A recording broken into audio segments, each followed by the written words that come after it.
오늘 하나님의 말씀은 열왕기상 19장 1절입니다. 1절로 5절까지입니다. 요즘 우리 삶을 심각할 정도로 위협하는 병이 있는데 우울증입니다. 우울증은 비교적 조용한 병이죠. 소위 기침 한 번 안 하는 병인데 일은 크게 나는 병이 우울증이라고 합니다. 그래서 의학계에서는 우울증을 암보다 무서운 병이다, 그렇게 말을 하고 있습니다. 인생을 살다 보면 무엇인가 마음을 무겁게 짓누르는 것이 있는데 이것이 우울증의 주범이라는 겁니다. 이런 우울한 기분을 떨쳐버리지 못하고 이것들이 쌓이고 쌓이면 사람의 마음의 감정을 지배해버리게 되는데 이것이 나중에 우울증이 시작돼서 큰 일을 치른다는 겁니다. 우울증의 시작은 잘 보이지를 않습니다. 그러나 결과는 너무 큽니다.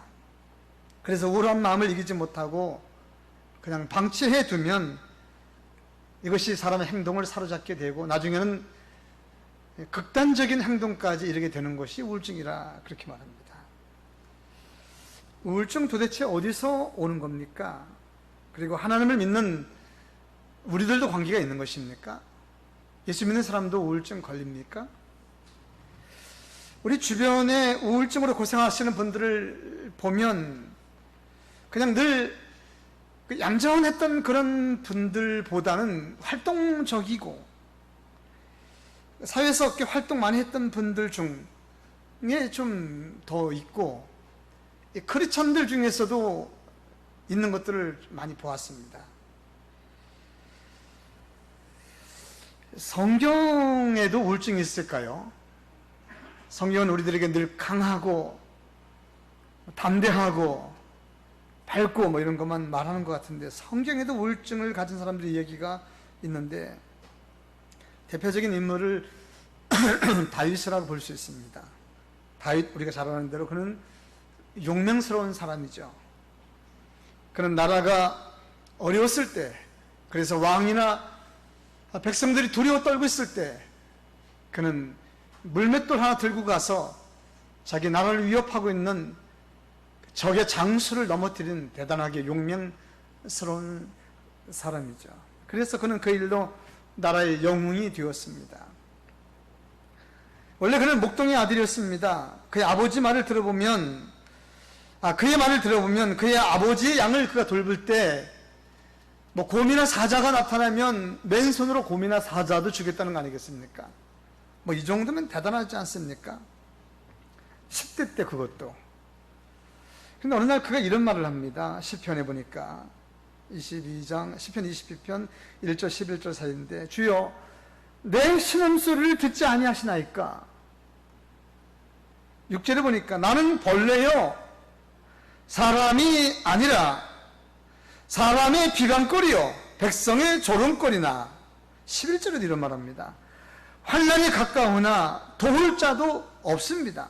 14절에 보면 내 모든 뼈는 어그러졌으며 내 힘이 말라 질거리 조각같이 같고 내 혀가 천장에 붙었나이다. 다윗이 이런 말을 합니다. 여러분, 다윗 좀 이상하다는 생각 안 드십니까? 제가 보기에는 많이 이상하다는 생각이 듭니다. 왜 이렇게 되었을까요? 다윗에게 무슨 일이 있었던 거 아니겠습니까? 자기 마음을 짓누르는 어떤 것, 이거 계속 놔두면 이상하게 된다는 거 아니겠습니까? 여러분이 보실 때 우울증 증상이라고 판단 안 되십니까? 오늘 본문에는 우리를 더 충격 속에 빠뜨리는 것이 있습니다. 바로 지난주에 함께 살펴봤던 엘리야라는 사람, 계속 이어서 말씀을 나누는데 이 엘리야가 좀 많이 이상해졌습니다. 내 말이 없으면 수년 동안 이슬도 비도 내리지 않겠다고 해서 그가 말했더니 그 땅에 3년이고 6개월 동안 비도 이슬도 한 방울도 내리지 않았던, 정말로 그의 말대로 자연이 순응할 정도로 대단한 말을 했던 사람, 대단한 능력을 가졌던 그 사람이 오늘 이런 말을 합니다. 오늘 19장 4절이죠. 여호와여 넉넉하오니 지금 내 생명을 취하소서. 나는 내 열조보다 낫지 못하나이다. 이게 무슨 말입니까? 한마디로 말하면 여호와여, 주여, 하나님, 나 지금 죽고 싶습니다. 차라리 내 생명을 좀 먼저 빨리 데려가시옵소서. 뭐 이런 말 하는 거 아니겠습니까? 이 도대체 무슨 일입니까? 비를 오라면 비가 오고 비를 오지 말라면 오지 않는, 그래서 우상을 섬기는 저 이스라엘 사람들을 혼내줬던 이 사람, 왕실에 가서도 왕에게도 서슴지 않고 쓴말을 했고 바른 말 했던 이 사람, 왜 이러는 것입니까? 이 우울증 같은 이런 신비한 지금 상황이 얘기 보여지는데 이거 어떻게 해석하면 좋을까요?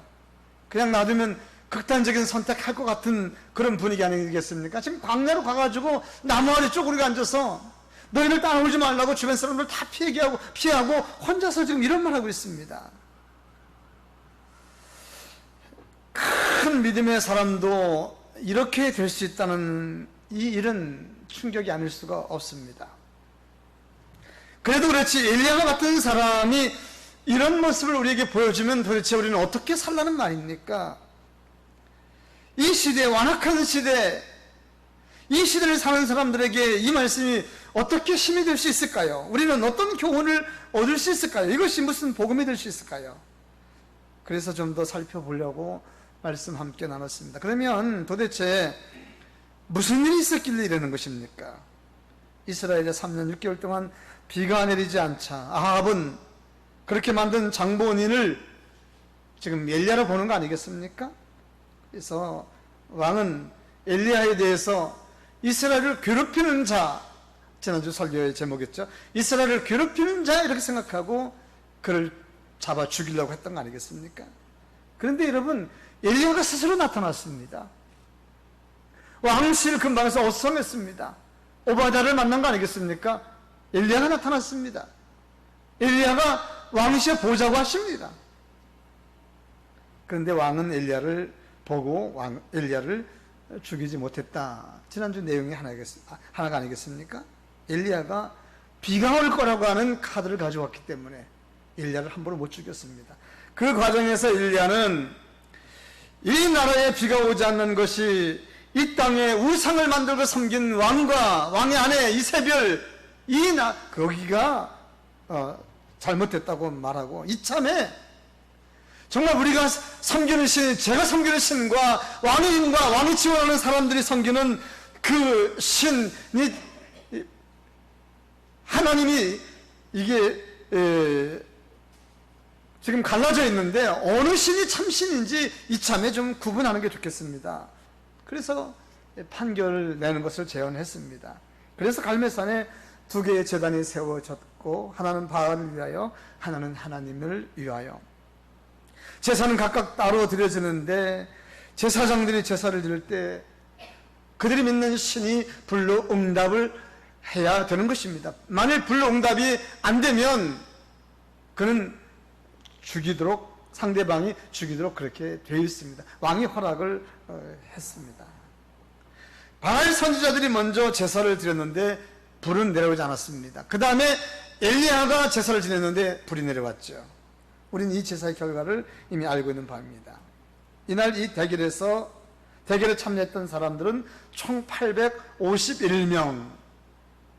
바알과 아세라 신을 섬기는 사람들, 왕이 지원하고 이세벨이 세운 저 사람들이 850명, 엘리야는 혼자였습니다. 그래서 이날 엘리야의 제단에 불이 내려왔기 때문에 엘리야가 저 850명을 죽이는 것입니다. 열왕기상 18장 40절에 엘리야가 그들에게 이르되 바알의 선지자를 잡되 그들 중에 하나도 도망하지 못하게 하라 하매 곧 잡은지라. 엘리야가 그들을 기손 시냇가로 데려다가 거기서 죽이니라. 여기서 마음이 복잡했습니다. 조금 쉬었다 갔으면 좋겠습니다. 성경은 엘리야 한 명이 우상을 섬긴 850명과 대결을 해서 1대 850에서 승리를 해서 엘리야 혼자가 850명을 죽였다, 그렇게 되어 있습니다. 그들을 기손 시냇가로 데려다가 거기서 죽이느라. 저는 처음에 엘리야가 갈멜산에서 850명을 죽였을까라고 생각을 하고 성경을 상세하게 보기 시작했지 않습니까? 그럼 그 갈멜산의 850명의 시신은 도대체 어떻게 되는가, 이런 고민 이것저것 상상을 했었습니다. 기순시내가로 데려다가 거기서 죽게 했습니다. 어떻게 죽였는지는 성경에 자세히 나와 있지 않습니다. 그런데 엘리야가 혼자서 850명을 죽일 수 있는 그 힘의 도대체가 무엇이냐 말이죠. 혼자 했을까요? 같이 여러분 옆에서 사람이 도와서 누구 함께 했을까요? 그것은 그렇게 중요하다고 생각은 안 됩니다. 혼자 했든 누구와 함께 했든, 엘리야를 그동안 지원했던 어떤 사람들이 나타나서 함께 했든, 그 사람들을 다 물속에 수장시켰든, 그것은 중요한 일은 아닙니다. 그러나 이 일은 어마어마한 일입니다. 어마어마한 일입니다.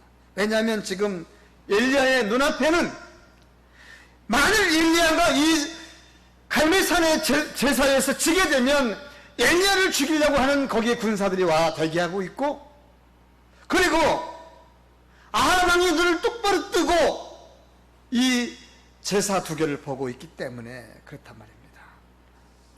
그런데 엘리야가 이겼습니다. 그런데 엘리야가 이겼으면 이겼다고 이것이 가능할까요? 저는 이런 생각까지 해봤습니다. 왕이 마음이 변심해서 그리고 산에서 일어난 일 백성들에게 소문이 퍼지면 얼마나 퍼지겠나, 왕의 마음이 변심할 텐데 왕이 850명을 내주었습니다. 그래서 엘리야가 850명을 데리고 기손 시내가로 지금 가고 있는 거 아니겠습니까? 이거를 어떻게 이 상황을 이해하고, 이 상황은 도대체 뭐고, 이 상황이 오늘 사는 우리들에게 어떻게 적용했으면 좋은가, 그런 고민을 많이 했단 말입니다. 저는 여기서 하나님의 임재를 보았습니다. 하나님의 임재, 이거 중요합니다. 저는 그것이 제사의 능력이고, 하나님의 임재는 하나님이 예배를 받으셨다는 증거이고, 하나님이 그들과 함께 했던 것이고, 하나님의 임재 앞에서 그 어떤 악의 세력도 힘쓰지 못한다는 사실들을 보았습니다. 왕도 그 어떤 총과 칼, 미사일도, 핵무기도 하나님의 임재 앞에서 두려워 떨겠다, 이런 힌트를 얻었습니다. 아멘이죠? 놀라운 겁니다.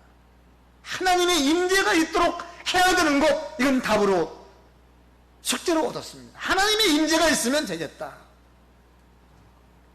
이것이 오늘날 용어로 말하면 예배의 능력이 아니겠습니까? 예배의 능력. 전에 제가 사는 시골에서 다 우상을 섬기고 집집마다 신주단지 하나씩 다 모시고 살았던 그런 시대에 복음이 들어왔을 때, 예배 드리고 가져오세요, 망치로 두드려 부시고 불 지르고 이런 일 했지 않습니까? 이게 벌써 100년 전에 그렇게 해서 이 땅에 복음이 깃발이 꽂아지고 그런 거 아니겠습니까? 이게 왜 이렇게 나라가 복잡하고 어려운가? 우상의 잔재들이 있는지 살펴보고 그걸 끄집어내서 부시고 불살리는 일을 하지 않으면 괴로울 수밖에 없는 겁니다. 갈멜산에서 드려지는 엘리야의 제사는 믿음의 제사였습니다. 하나님의 임재가 있는 제사였습니다. 그러나 엘리야의 믿음이 보통 대단한 거 아닙니다. 850대 1, 만약에 저쪽에 불이 내려오지 않았는데 내가 드리는 이 제단에도 불이 내려오지 않는다 한다면 죽는 거 아니겠어요? 둘 다 죽는 거 아니든가, 아니면 저 사람들은 왕의 빽이 있기 때문에 살고 자기는 죽는 거 아닌가, 이 엄청난 이 복잡한 지금 제사를 드리는 겁니다. 그러나 엘리야는 이런 거 저런 거 생각하지 않고, 저는 엘리야의 믿음은 하나님과 늘 대화했던 사람이고 하나님과 늘 교제했던 사람이기 때문에 엘리야는 그날 믿음으로 당연히 불이 내려올 거라고 하는 믿음을 가지고 예배드렸습니다. 그렇기 때문에 엘리야가 준비한 이 제단을 생각해 보시기 바랍니다. 우리처럼 누워서 예배드릴 수 없는 것이고, 우리처럼 편하게 예배할 수 없는 엘리야가 준비하는 그런 가슴이 떨리는 예배입니다. 여러분, 숨 막히는 예배를 준비하는 겁니다. 왕이 보고 있습니다. 백성들이 보고 있습니다. 여기에 답이 있는 겁니다. 오늘 우리 예배와 비교이 됩니다. 물론 우리가 드리는 예배는 영과 진리를 드리는 다른 시대를 살고 있지만, 그래도 그 하나님은 하나님이십니다. 같은 하나님입니다. 굉장히 중요한 말씀입니다. 중요합니다. 엘리야의 제사는 믿음의 제사. 믿음이 없다면 그날 엘리야의 제사는 마지막 제사. 어쩌면 그는 마지막으로 드리는, 마지막일지 모르는 그런 제사를 그는 드렸지만 그의 마음에는 믿음이 있었습니다. 확신을 가지고 불이 내려오면 흙과 돌을 다 사르고 나무를 태우고 하나님의 역사를 보여줄 것이고 겁나는 거 없다는 겁니다. 그의 믿음대로 하늘에서 불이 내려왔고 번제와 물과 나무와 돌, 흙 태우고 도랑의 물까지 다 태웠다는 거 아니겠습니까? 여기서 중요합니다. 하나님이 오늘 이 시대에 우리에게 해주시고자 하는 말씀이 여기 있을 것 같습니다. 그 모습을 지켜보는 바알을 섬기는 850명 선지자들과 바알을 지지하는 백성들과 바알을 지지하는 왕실과 아합왕이 그 현장에 저는 있었다고 그렇게 보는데 무슨 생각을 했을까요? 두려움은 없을까요? 하늘에서 불이 내려왔을 때 자존심 이런 것만 생각할 겨력이 있습니까? 무섭고 두렵지 않았을까요? 한마디로 꼼짝 못하게 하는 놀라운 현상, 이것은 도대체 무엇일까? 왕은 처음에 약속했던 대로 아무 말 하지 못하고 엘리야에게 850명 내주었습니다. 지켜야 되는 거 아니겠습니까? 번복해야 되는 거 아니겠습니까? 엘리야 때문에 지금 나라가 일꼴이 됐다고 그렇게 말하고 있는데 번복해야 되는 거 아니겠습니까? 여러분 여기서 느끼는 건 없으십니까? 지금 우리가 사는 이 세상에 우상이 점점 늘어가고 있다는 그런 생각은 안 해보셨습니까? 이제 예수님이 유일한 우리의 구원자라고 말하면 목회자가 감옥에 끌려가서 관에 끌려가서 조사를 받는 그런 시대가 눈앞에 현실로 오고 있는 거 아니겠습니까? 차별금지법 이런 거 통과된 말입니다. 아무도 차별 못하는 겁니다. 종교도 차별하면 목회자가 그런 말을 했어요. 목회자가 조사받아야 되는 겁니다. 근데 우리는 우리의 구원자 오로지 하나님밖에, 바알도 아닙니다. 오로지 하나님 한 분밖에, 하나님이 세우신 예수 그리스도를 믿어야 구원받는다고 하는 사실에 대해서 변함없습니다. 주교도 이 말 해야 되는 겁니다.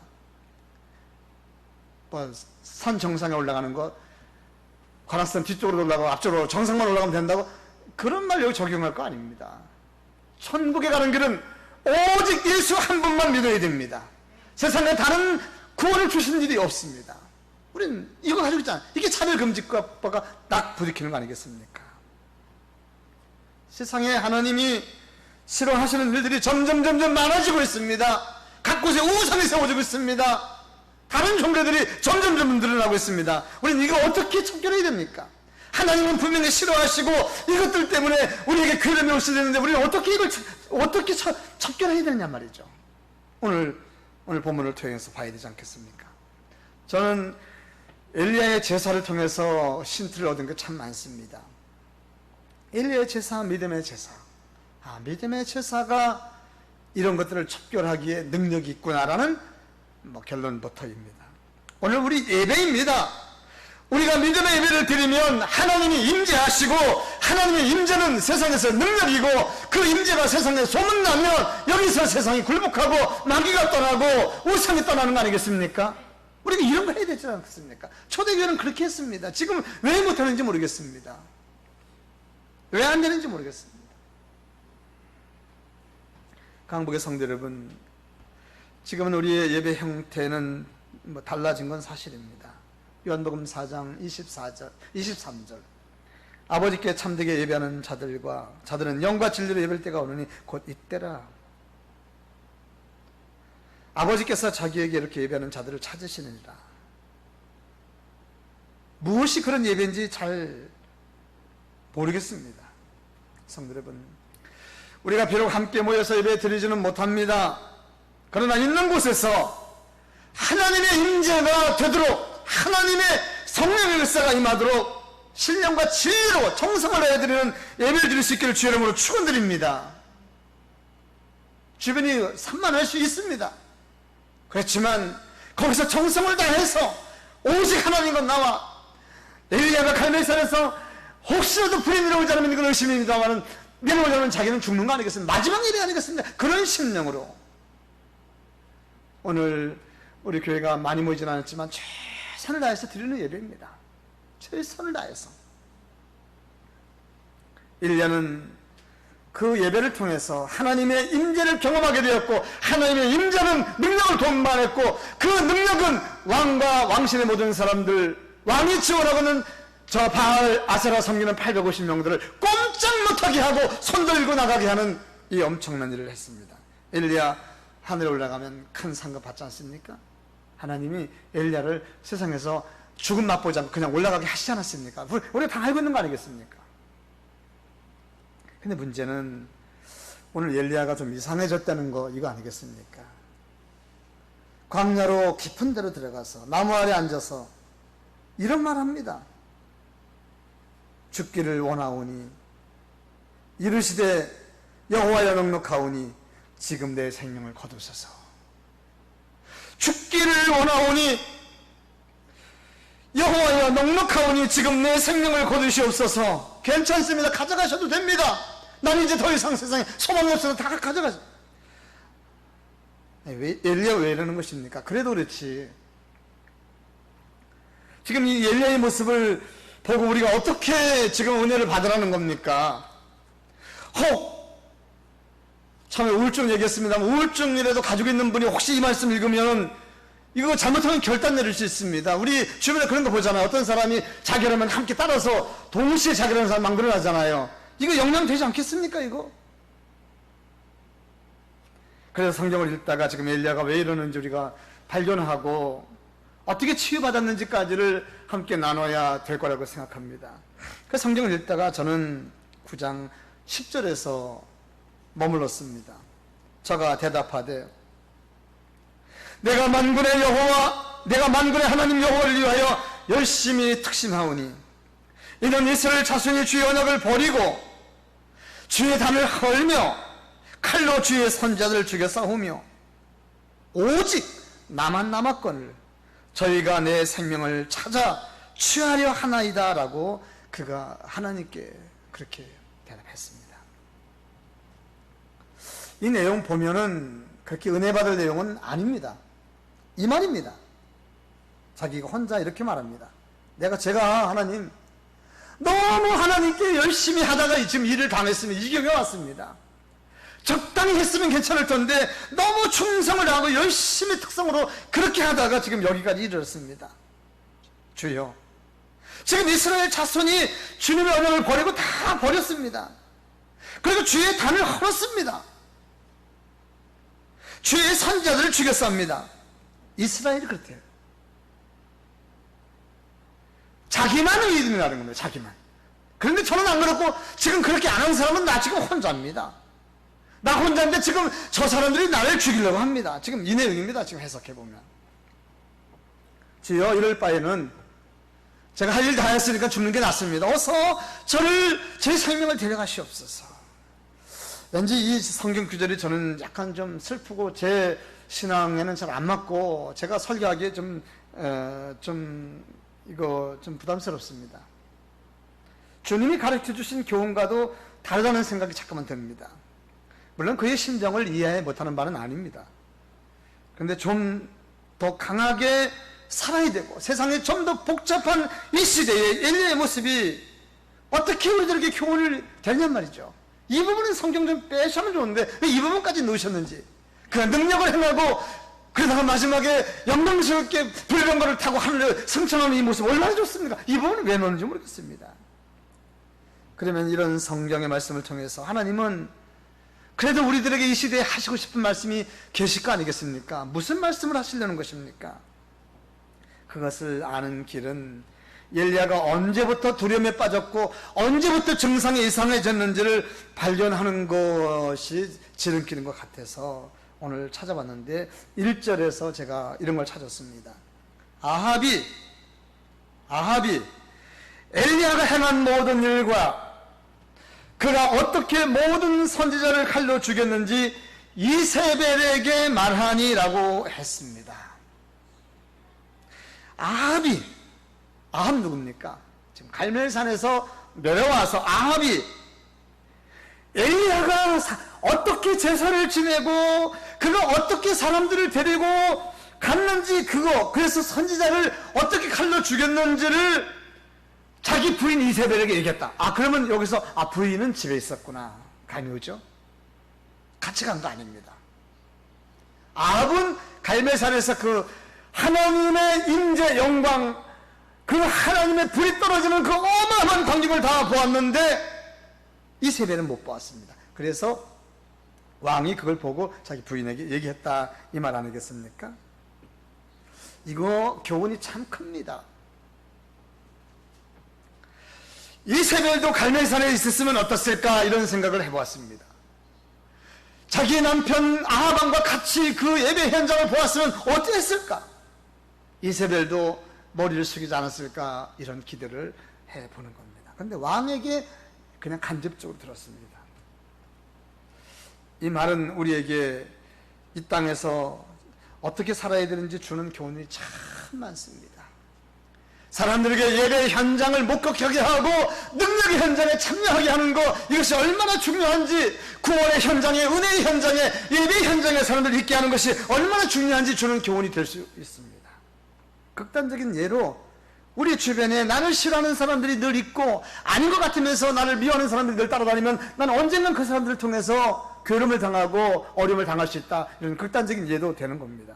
성경에서 그래서 이와 같은 성경들을 찾아봤습니다. 예수님께서 먼저 이런 말씀하셨군요. 마태복음 4장 34절, 내가 세상에 화평을 줄로 온 줄로 생각하지 마라. 화평이 아니요 검을 주러 왔노라, 이런 말씀하셨습니다. 이게 어떤 의미를 갖고, 이런 의미를 갖고 있는 겁니다.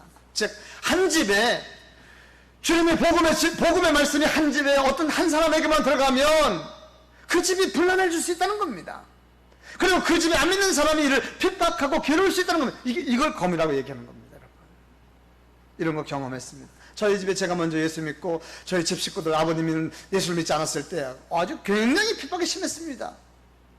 그래서 어렸을 때 매를 맞으면서 교회를 다니고 온갖 핍박을 다 맞으면서 교회를 다니는데, 그런 얘기입니다, 여러분. 마태복음 10장 35절에도 이런 말씀이 있어요. 내가 온 것은 사람이 그 아버지와 딸이 시어머니와 며느리와 시어머니가 불안하게 하려 함이니라. 이게 그런 말입니다. 며느리가 먼저 믿으면 시어머니로부터 공격, 핍박을 당할 수 있다, 이런 얘기인 것입니다. 훗날 바울은 이런 말을 했습니다. 내가 복음을 전할지라도 자랑할 것이 없다. 내가 복음을 전할지라도 자랑할 것이 없으면 이건 부득불해야 될 일이다. 만일 내가 복음을 전하지 않으면 내게 오히려 화가 있을 것이다. 무슨 말입니까?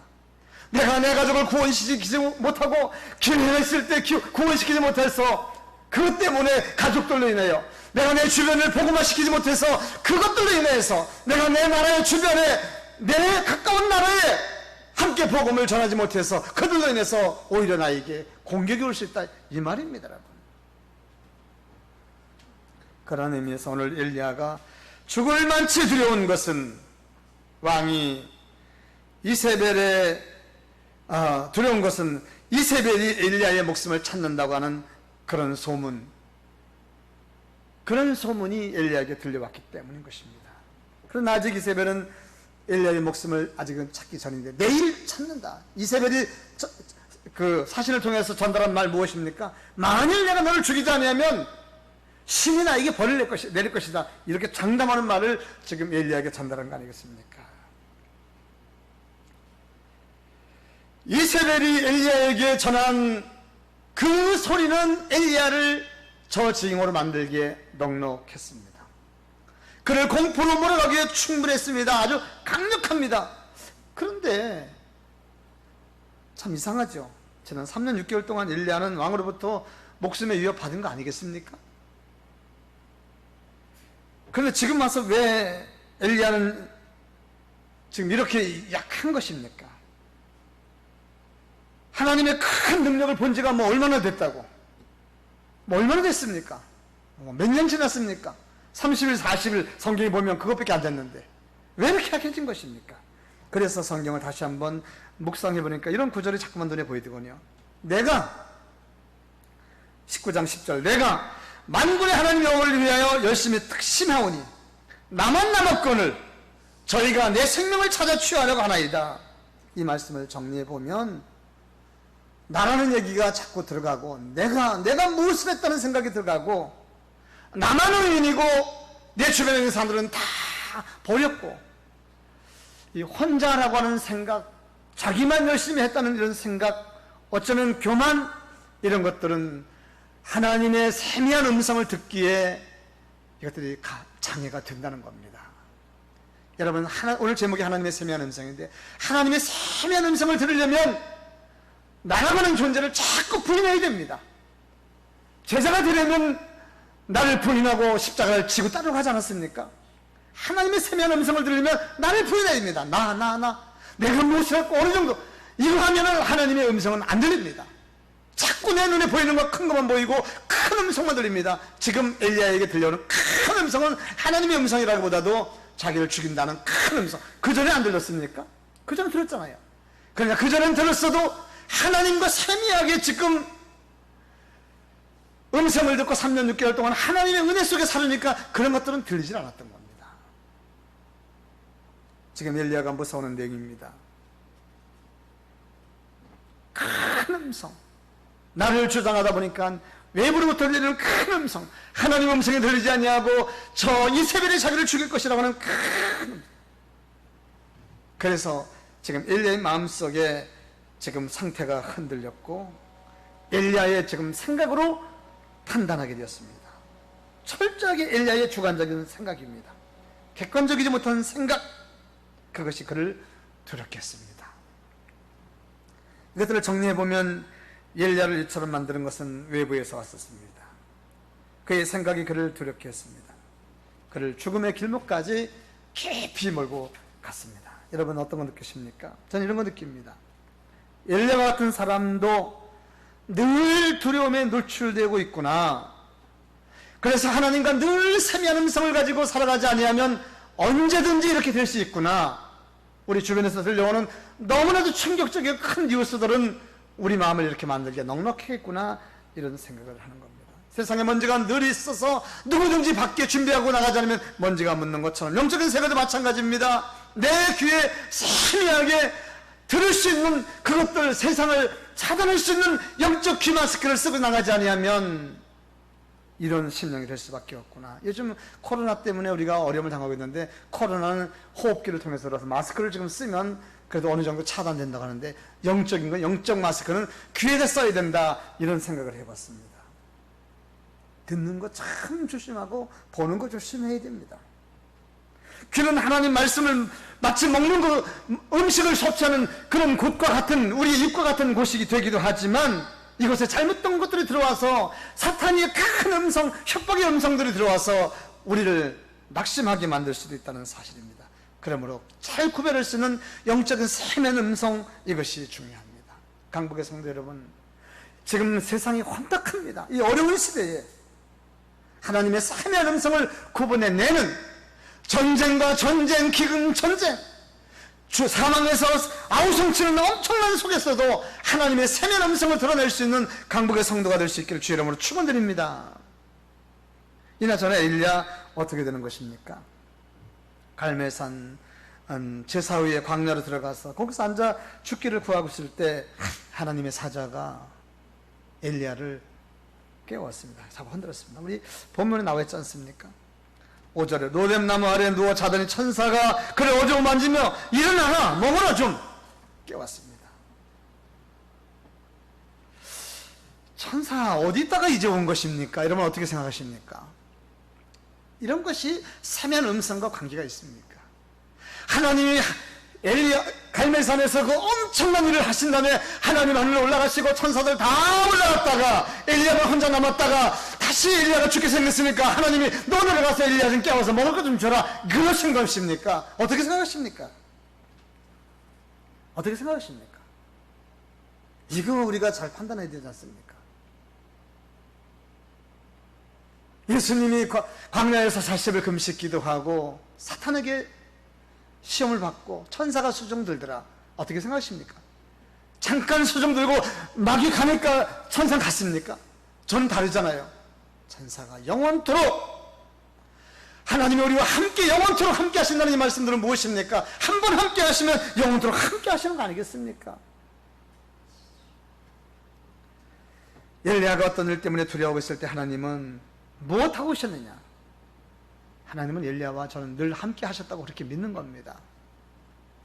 3년 6개월 동안도 함께 하시고 그를 먹이셨고 입히셨고 그를 통해 능력을 행하셨고 왕에게 나가라고 하셨고 왕에게 만함을 하셨고 갈멜산을 베개에서 승리하도록 하나님 다 도우셨습니다. 바알 아세라 섬기는 850명들을 처형하는 모든 일에 하나님이 계셨고 그 자리에 계셨고 천사들 동원하셨고 천군 천사가 아합의 망 변하지 않도록 도와주셨고 사람을 도망가지 못하고 다 하셨단 말입니다. 그런데 오늘 엘리야가 왜 이렇게 된 것입니까? 그거 잘 인식하지 못했던 아주 잠깐 순간에 잠깐 마스크 쓰고 나가지 않는 그 순간에 코로나 들어온 것처럼 잠깐 순간이었습니다. 잠깐 순간. 성도 여러분, 하나님이 엘리야와 늘 함께 하셨다는 사실을 믿으시기 바랍니다. 떠나셨다가 다시 오고 떠나셨다가 다시 오고 저는 그거 아닙니다. 하나님이 늘 함께 하셨는데 엘리야가 느끼지 못했을 것이다. 왜 느끼지 못했을까요?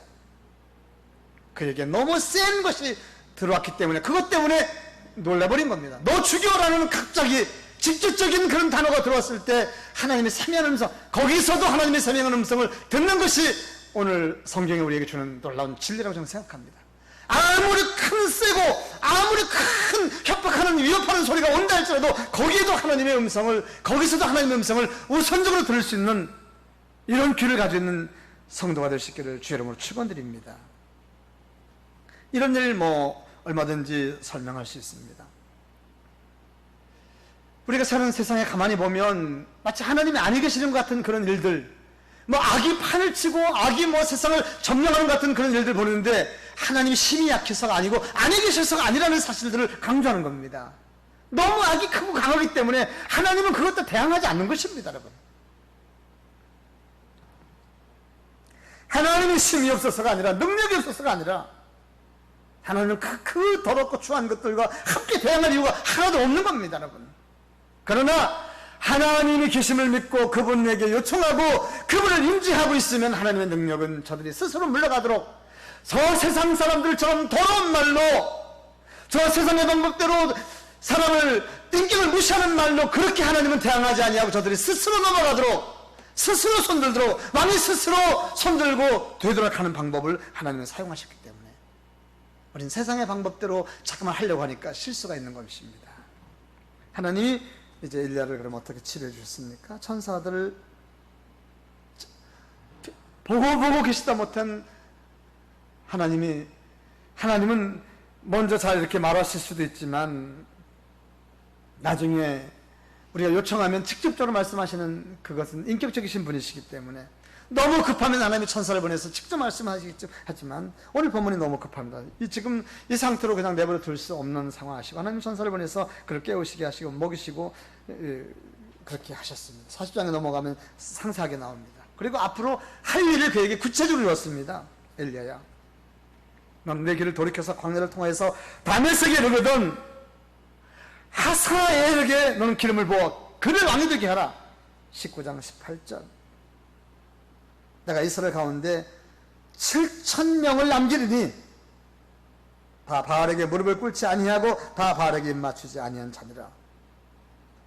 이 과정에서 엘리야가 저는 넉넉하게 치료되었다고 그렇게 믿습니다. 성도 여러분, 우리가 신앙생활을 하다 보면 분명히 옳은 일을 했고 영적으로 승리를 했음에도 불구하고 그 승리하는 사람들이 낙심하고 다운되는 일 적지 않게 볼 수 있습니다. 그때 우리는 어떻게 하면 좋을까요? 오늘 엘리야를 보면서 답을 얻었으면 참 좋겠습니다. 세상의 소리가 갑자기 너무 크기 때문에 거기 당황하지 말라는 거죠. 하나님의 세미한 음성, 그 음성을 들었으면 좋겠습니다. 내 옆에 함께 하시는 하나님 인식하고 그 하나님이 내가 듣는 내 육신의 언어로 내 이름을 정확하게 불러 말하진 않으셨다 할지라도 나와 함께 하신다는 사실을 인식하고 하나님 먼저 내게 말씀하실 때도 있지만 하나님은 우리 육신의 본질을 가지신 분이 아니기 때문에 우리 육신이 들리는 그런 말로 자주 말씀하시는 분은 아니십니다. 때문에 우리는 영적인 귀를 잘 훈련시켜서 영적으로 하나님의 계심을 믿고 매 순간순간 하나님과 교제하며 답을 하며 살아갈 때 세상이 아무리 혼탁해도 세상을 흔들리는 어떤 일이 있다 할지라도 우리는 세상에서 넉넉하게 승리하게 될 줄로 믿습니다. 이 세상이 매우 혼탁합니다.